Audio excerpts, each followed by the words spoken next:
시청자 여러분, 정부가 결국 국제통화기금 IMF에 1997년 11월 21일 아마 이날을 기억하시는 분들이 많으실 겁니다. 저녁 뉴스 시간 온 가족이 TV 앞에 모여 앉아 굳은 표정의 임창열 경제부총리가 하는 말을 숨죽이며 지켜봤던 그 순간을 말입니다. 대한민국 정부가 국제통화기금 IMF에 구제금융을 공식 요청했다는 발표가 나오자 집안 공기가 순식간에 얼어붙었던 기억 다들 있으실 겁니다. 한강의 기적을 이룬 나라, 88 올림픽을 성공적으로 치른 자랑스러운 대한민국이 사실상 국가부도 위기라니 도무지 믿기지 않았습니다.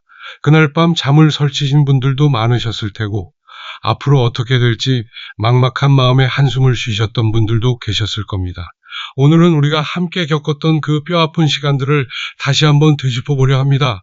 그때 우리가 무엇을 잃었고 또 무엇을 지켜냈는지 함께 돌아보겠습니다.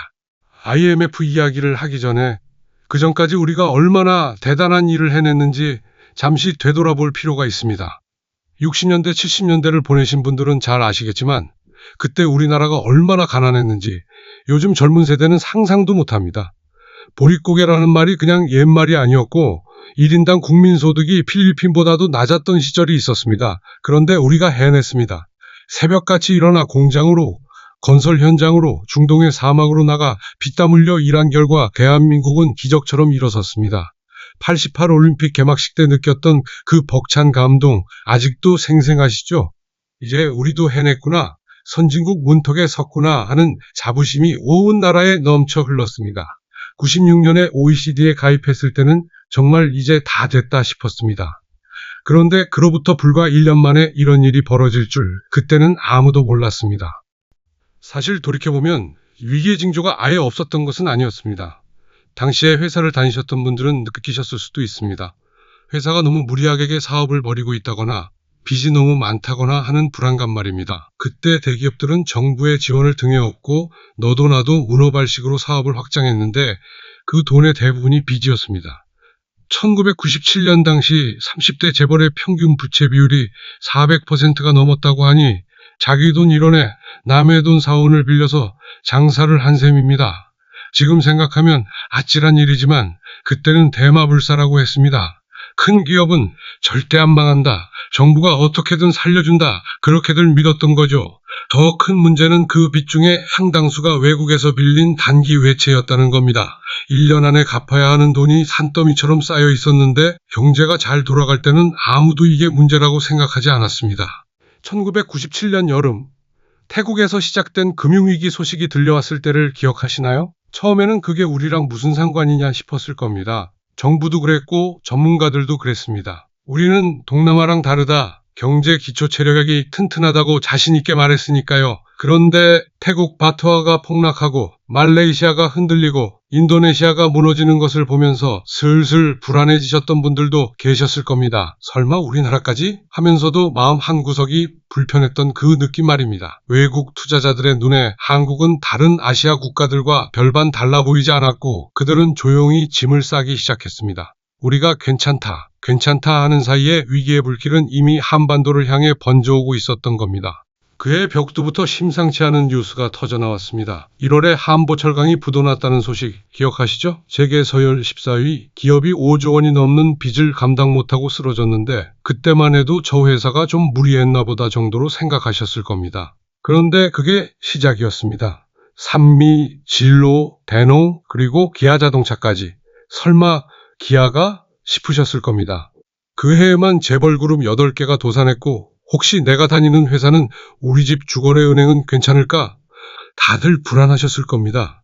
대기업들이 쓰러지니까 거기에 돈을 빌려준 은행들도 휘청거리기 시작했고 외국 금융기관들은 한국에 빌려준 돈 만기 연장 못해주겠다며 손을 털기 시작했습니다. 달러가 빠져나가기 시작한 겁니다. 그해 가을 환율이 요동치기 시작했을 때의 그 불안감을 기억하시나요? 뉴스에서 매일 환율이 얼마가 올랐다, 주가가 얼마나 빠졌다 하는 소식이 쏟아졌고 분위기가 심상치 않다는 것을 온 국민이 체감하기 시작했습니다. 정부는 환율을 잡기 위해 외환보유고를 풀었지만 밑빠진 독에 물붓기였습니다. 나중에 밝혀진 사실이지만 정부가 발표한 외환보유고 숫자와 실제로 쓸 수 있는 돈은 하늘과 땅 차이였습니다. 상당 부분이 이미 해외에 묶여 있거나 부실 금융기관에 빌려준 돈이어서 당장 쓸 수가 없었던 겁니다. 11월 즈음에는 가용 외환이 며칠치 수입 대금도 안 되는 수준까지 바닥났다고 합니다. 나라 곳간이 텅텅 빈 거죠. 그때 정부 관계자들이 얼마나 발을 동동 굴렀을지, 그 심정이 어땠을지 상상이 가시죠? 그리고 그날이 왔습니다. 11월 21일 정부가 IMF에 손을 벌린 날. 그날 저녁 뉴스를 보시면서 어떤 생각이 드셨나요? 화가 나셨던 분도 계셨을 테고 그저 막막하셨던 분도 계셨을 겁니다. 어떻게 나라가 이 지경이 됐나 하는 탄식이 여기저기서 터져나왔습니다. 12월 3일 협상이 타결돼 580억 달러를 빌리기로 했는데 IMF 역사상 최대 규모였습니다. 그런데 그 돈이 공짜가 아니었습니다. 고금리, 긴축재정, 구조조정, 노동시장 유연화 조건들이 끝도 없이 붙었습니다. 신문에 그 내용이 실렸을 때 이게 나라를 통째로 넘기는 거 아니냐는 말까지 나왔습니다. 경제 주권을 빼앗겼다. 제2의 국치일이다. 그런 말들이 떠돌았고 그의 연말은 정말 암울했습니다.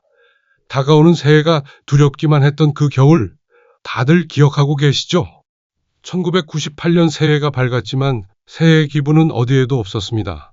IMF 조건대로 금리가 치솟아서 연 30%까지 갔는데 이게 무슨 의미인지 사업하시던 분들은 뼈저리게 느끼셨을 겁니다. 빌린 돈 이자만 갚다가 회사 문 닫게 생긴 거죠. 그 해에만 22,000개가 넘는 기업이 부도났고 재계 2위였던 대우그룹마저 무너졌습니다. 금융권은 더했습니다. 종합금융사 30곳 중 22곳이 문을 닫았고 은행 5곳이 퇴출됐습니다. 그때 다니시던 회사가 문을 닫거나 구조조정을 했던 분들 여기 많이 계시죠? 마취도 없이 대수술을 받는 것 같다는 말이 그냥 나온 게 아닙니다. 온 나라가 고통 속에서 신음하던 시간이었습니다.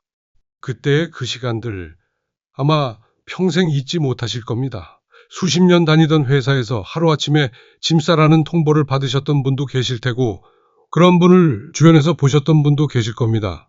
실업자가 150만 명을 넘었고 명예퇴직, 정리해고라는 말이 일상이 됐습니다. 아침마다 출근하는 척 넥타이 메고 집을 나서서 하루 종일 공원 벤치에 앉아 있다가 저녁 때 돌아오셨던 분들 혹시 계시면 그때 얼마나 힘드셨을지 그 마음이 어땠을지 저희가 감히 다 헤아릴 수 없습니다. 가족에게 차마 말을 못하고 혼자 끙끙 앓으셨던 분들, 경제적 어려움에 가정이 흔들렸던 분들, 심지어 극단적인 선택을 하신 분들까지 IMF는 단순한 경제 위기가 아니었습니다. 온 국민의 마음에 지워지지 않는 상처를 남긴 트라우마였습니다. 그러나 그 절망의 한가운데서 우리는 세상이 놀랄 만한 일을 해냈습니다. 1998년 1월 금 모으기 운동이 시작됐을 때를 기억하시나요? 혹시 직접 참여하신 분도 계신가요? 결혼할 때 서로 나눴던 결혼반지, 아이 돌잔치에 받은 돌반지, 시어머니께 물려받은 금비녀를 들고 추운 겨울 은행 앞에 줄을 서셨던 분들, 지금도 그때 생각하면 눈시울이 붉어지신다는 분들 많이 계십니다. 내 것 하나 보태서 나라를 살려보자는 마음 하나로 가장 소중한 것들을 내놓으셨던 거죠. 석 달 만에 227톤 22억 달러어치의 금이 모였습니다. 전 세계가 놀랐습니다. 나라가 어려울 때 이렇게 국민이 하나로 뭉치는 나라가 또 어디 있겠습니까? 그게 바로 우리였습니다. 그게 대한민국이었습니다. 그 눈물겨운 노력은 헛되지 않았습니다. 1999년 한국 경제는 전문가들의 예상을 깨고 놀라운 속도로 회복하기 시작했습니다. 경제 성장률이 10%를 넘었고 수출이 늘고 외환 보유고가 다시 쌓이기 시작했습니다. 그리고 2001년 8월 23일 기억하시나요? 뉴스에서 IMF 자금 전액 상환이라는 속보가 떴을 때 그때의 그 시원함, 그 뿌듯함을 말입니다. 예정보다 3년이나 앞당겨서 빌린 돈을 다 갚았습니다. 3년 8개월 만에 IMF 졸업이었습니다. 그때 우리가 해냈구나 하는 안도감과 자부심이 교차하셨을 겁니다. 쓰러졌지만 다시 일어선 나라, 위기를 기회로 바꾼 나라, 우리가 다시 한번 해낸 겁니다. IMF는 끝났지만 세상은 예전 같지 않았습니다.